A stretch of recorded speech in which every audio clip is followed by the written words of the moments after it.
Hello, my name is Craig Wiens. I'm the owner of Kingsmith Builders.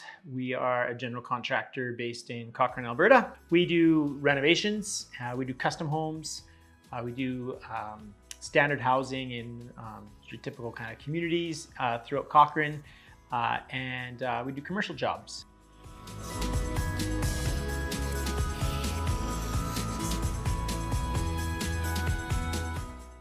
The first thing that you need to do is call your insurance. They're gonna send in people to assess the damage and figure out what needs to be done. They also have ties to a variety of remediation contractors to help get out any issues that are gonna cause mold or anything like that. Another huge aspect, if it's a fire that you've experienced, is safety. So they'll bring in structural engineers to make sure that the building is sound, as well as they'll bring in people to understand what needs to go and what can be salvaged. For example, quite often, if it's an extensive fire, inspections need to be done on the foundation to see if the foundation is actually still sound or if that needs to be taken down as well. So the best thing to do is obviously get in touch with insurance. They'll take you a long ways down the road, and then me being a contractor, I would come in a little bit further down the road when you're starting to think about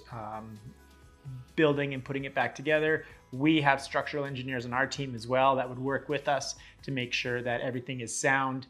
And then if it's whatever disaster it is, we would build back from that.